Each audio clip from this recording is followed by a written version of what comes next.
দেখো, আজকে আমি অ্যাজ সুন অ্যাজ এর ২ টা অতি চমৎকার নিয়ম দেখাবো, যেটা তোমরা পরীক্ষার সময় বা শিখতে গেলে তোমরা ভুল করে ফেলো।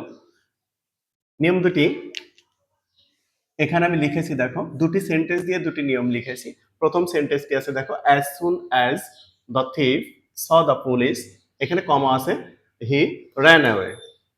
তো প্রথম সেন্টেন্সটি এখানে পাস্ট টেন্সে লেখা আছে, ভার্বটি এখানে পাস্ট ফর্ম আছে, ভার্বটির এখানেও পাস্ট ফর্ম আছে, হি র্যান অ্যাওয়ে। এই প্রিন্সিপাল ক্লজটি এখানে পাস্ট টেন্সে আছে, এই অংশটুকু পাস্ট টেন্সে আছে। সেন্টেন্সটি যদি পাস্ট টেন্সে থাকে তাহলে অ্যাজ সুন অ্যাজ এর পরিবর্তে নিতে হয় নো সুনার হ্যাড।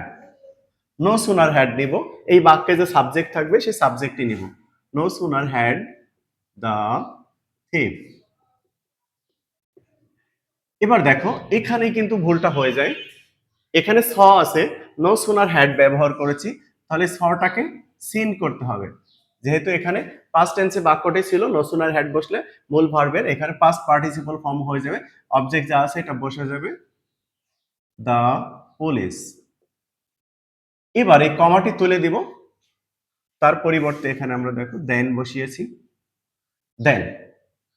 তাহলে no sooner had the thief seen the police, দেন।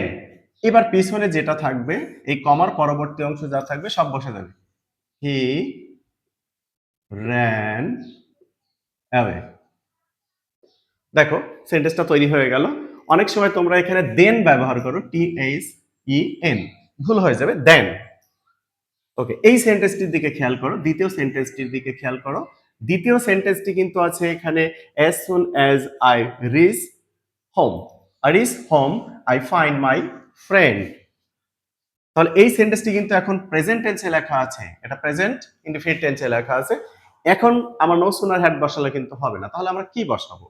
যদি কোনো সেন্টেন্সটি প্রেজেন্ট ইনডিফিনিট টেন্স থাকে তাহলে সেখানে বসাতে হয় নো সুনার ডু অথবা ডাজ। তাহলে এখানে আমি লিখব নো সুনার ডু, যেহেতু ফার্স্ট পারসন আছে, no sooner do I reach home. একইভাবে কমাটি উঠে যাবে, then I find my friend.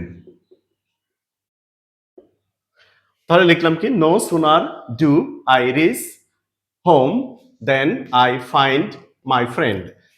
এখানে যদি থার্ড পারসন সিঙ্গুলার নাম্বার থাকতো তাহলে আমি এখানে কিন্তু ডাজ বসিয়ে দিতাম। ওকে, দেখো, তাহলে অতি চমৎকার ভাবে আমরা দুটি নিয়ম শিখে গেলাম। এখন কোথায় নো সুনার হ্যাড বসবে আর কোথায় নো সুনার ডু বা নো সুনার ডাজ বসবে, এটা আশা করি তোমরা বুঝতে পেরেছো।